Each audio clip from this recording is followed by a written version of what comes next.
Minha indicação de livro é Coisa Séria. São 4.8 estrelas entre 1.322 avaliações. As 48 Leis do Poder é o livro que eu indico para você fazer um bom desenvolvimento pessoal na sua vida. Clique no link aqui abaixo.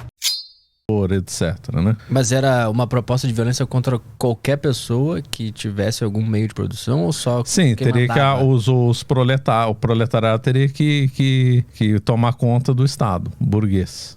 E aí desapropriar todas as propriedades na base da força. Então, é que o que eu aprendi com os comunistas que me explicaram é que existe a diferença do burguês e do pequeno burguês. Que esse cara estaria safe. Com esse cara não ia acontecer nada. O que acontecesse seria com os grandes donos das propriedade? Meios de produção. Dos meios de produção. Os grandão lá que mandam. Grandões. O cara que tem a lojinha na esquina, segundo que foi me passado, não ia acontecer nada com ele, porque ele também é classe trabalhadora.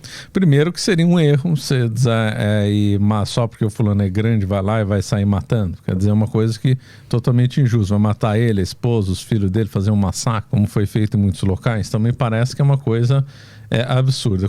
Em relação aos pequenos burgueses, aí o sistema marxista entra em tilt. Por quê? Porque o Marx, ele tinha uma visão dual da sociedade, entre os capitalistas, opressores, donos dos meios de produção, como eles gostam de falar, e os oprimidos, a classe proletariada que sofre sobre a mais-valia, é expoliada e tal. Só que existe uma classe média, na época do Marx tinha, hoje tem mais ainda, de gente que não é nem proprietário e nem empregado.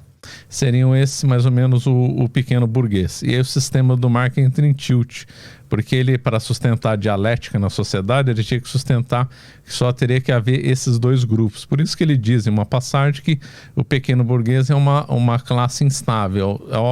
Ora vai para o proletariado, que seria o mais comum, e num caso mais raro se tornaria um explorador capitalista, né? Então esse pequeno burguês, e não só o pequeno burguês, trabalhadores, advogados, escritores de livro, você seria um pequeno burguês para o Marx. Sim, e eu seria morto ou tô safe. Então, na prática, seria o seguinte: se você se aliasse com o proletariado, você seria salvo e tal. Você tem que transformar o seu podcast como porta-voz do Partido Comunista. Se você fosse contra, aí azar. Você se aliou com os proprietários, com o capitalista, está no bolso deles, então azar, você vai para o paredão.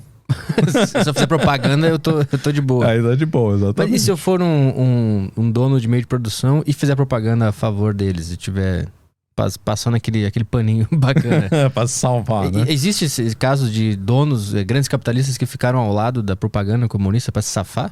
Então existe o sistema teórico do marxismo que não permitiria o que você falou, porque todo mundo ia ter que perder a propriedade, e existe o que aconteceu na prática, né? Você vê, o Engels era milionário, era dono de empresa, né? Era dono de empresa da família dele, ele tinha empresa, ele era alemão, né? Mas ele tinha empresa, a família tinha empresa tanto na Alemanha como na Inglaterra, por isso que depois ele foi morar em Manchester, que era a sede de um ramo das indústrias dele. Então o Engels foi essa primeira figura de capitalista que apoiou o comunismo, foi a primeira esquerda caviar, assim. E os exemplos que a gente tem dessa ideologia sendo aplicada são os clássicos da Revolução Russa e só teve alguma outra coisa? De que saiu sangue? De que isso foi aplicado, a gente pôde ver a coisa acontecendo. Então, a Revolução Russa é o grande clássico, né? Que o Lenin, então, liderou a revolução, expropriou os bens de todo mundo, extinguiu a propriedade. Só foi um fracasso na então nascente União Soviética, entre a transição de Rússia para a União Soviética. Teve a Guerra Civil e o Lenin, percebendo que aquele comunismo faliu a nação, ele deu um passo atrás, né? Isso aí os comunistas não gostam de comentar, que foi a NEP, nova política econômica.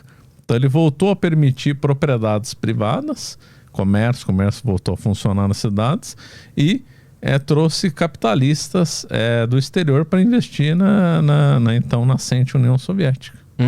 Para dar uma ajuda lá. Uma respirada. Mas depois disso voltou ao normal? Não, quem foi fazer realmente, transformar a União Soviética numa supostamente, totalmente um socialismo e tal, foi o Stalin.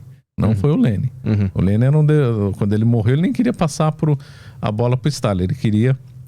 Ele preferiu o Trotsky. Então o teu ponto é que